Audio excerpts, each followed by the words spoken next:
Hello दोस्तों, आज हम लोग स्टार्ट करने जा रहे हैं एंटिटी फ्रेमवर्क का सारा CRUD ऑपरेशन। एंटिटी फ्रेमवर्क को यूज़ करते हुए हम लोग MVC में अपना प्रोजेक्ट बनाएंगे। और ये एडियो हमने कंप्लीट कर लिया है, आप उसका प्लेलिस्ट देख सकते हैं, चेकआउट कर सकते हैं। और इसमें ख़ास बात ये है एंटिटी फ्रेमवर्क में कि हम लोग विदाउट प्रोसीजर पूरा CRUD ऑपरेशन हम लोग करेंगे यहाँ पर विदाउट प्रोसीजर। तो हम लोग का टास्क ये रहेगा कि हम लोग बिना प्रोसीजर का यूज़ किए हम लोग कैसे एंटिटी फ्रेमवर्क में MVC के अंदर एंटिटी फ्रेमवर्क को यूज़ करते हुए कैसे अपना पूरा CRUD ऑपरेशन कैसे हम लोग अपने डेटाबेस में जा कर के इंसर्ट करेंगे, अपडेट करेंगे, डिलीट करेंगे, एडिट करेंगे, शो करेंगे, सब कुछ हम लोग कैसे करेंगे उसके लिए हम लोग स्टार्ट करते हैं। ये लेक्चर जो है डेटाबेस से रिलेटेड है। डेटाबेस में 3 टेबल हमारे बनेंगे। जैसे मान लीजिए अभी मैंने लिया हुआ है क्रिएट डेटाबेस DB एम्प्लॉयज़, उसको यूज़ कर लिया हमने डेटाबेस में। उसके बाद एक टेबल बनाया हम लोगों ने, आप देख सकते हैं क्या क्या कॉलम रखेंगे हम लोग अपने फॉर्म में। तो ID रहेगा, नेम रहेगा, एज रहेगा, कंट्री रहेगा, स्टेट रहेगा। ये दोनों इंट क्यों लिया गया है अब तक आप लोग को पता चल गया होगा। मेरे वेब फॉर्म को जो लोग फॉलो कर रहे हैं, जो पूरा प्लेलिस्ट देखे हैं, और ADO.NET वाला भी जिन्होंने देखा है, उन्हें अब तक तो पता चल गया होगा कैसे ज्वाइन लगाने के लिए हम लोग इन दोनों को हम लोग इंट लेके चलते हैं।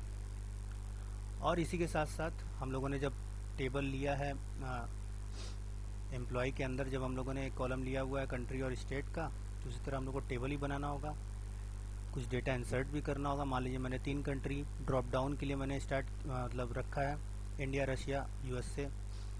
उसी तरीके से हम लोग को टेबल स्टेट के लिए भी बनाना है, TBL स्टेट, जिसमें कि हम लोग कंट्री ID की भी, क्योंकि ये कास्केडिंग है, हमारे कंट्री ड्रॉप डाउन को क्लिक करते ही जिस कंट्री को सेलेक्ट करेंगे उस कंट्री से सेलेक्ट होते ही वो यही कॉलम बताता है, यही कॉलम स्टेट का एम्प्लॉय से मैच होकर के ये सारे स्टेट्स के नाम दिखाई देते हैं। तो ये आपको तो पता होगा कि हम लोगों ने ये क्या किया हुआ है, ठीक है। अब ज्वाइन लगाते वक्त हम लोग इस टेबल का यूज़ करेंगे, जिससे कि हम लोग इसका और कंट्री टेबल को मतलब इस कॉलम को और ये जो स्टेट है TBL स्टेट का जो कंट्री ID है, इसको मैच कराएंगे इससे, एम्प्लॉय कंट्री से। जब मैच हो जाएगा तो स्टेट नेम शो कराएंगे। यही काम होता है इसका। चलिए दोस्तों, अब हम लोग अगले नेक्स्ट वीडियो में मिलते हैं, किस तरीके से अपने प्रोजेक्ट के अंदर हम लोग सारा ऑपरेशन करेंगे। हम लोग प्रोजेक्ट की बात करेंगे। बस केवल और केवल मैंने यहाँ 3 टेबल बनाया है और डेटा इंसर्ट किया है, क्योंकि जो इंसर्ट रहेगा वही हम लोग के ड्रॉप डाउन में दिखेगा, आप समझ पा रहे हैं। और कोई भी प्रोसीजर कुछ भी मैंने यहाँ नहीं बनाया। इंसर्ट का, अपडेट का, डिलीट का, जो इतना हम लोग ताम झाम करते थे वो सब अब बंद है। कंट्री का, स्टेट का प्रोसीजर, हर चीज़ का हम लोग प्रोसीजर बना रहे थे, प्रोसीजर के थ्रू कर रहे थे, वो आप लोगों ने सीख लिया है। तो अब हम लोग विदाउट प्रोसीजर काम को अब आसान कर रहे हैं। हम लोग विदाउट प्रोसीजर हम लोग कैसे करेंगे, और ये भी मैं सिखाऊंगा आपको कि कंट्रोलर पे अब लाइन ऑफ कोड एकदम कम हो चुका है पूरी तरीके से।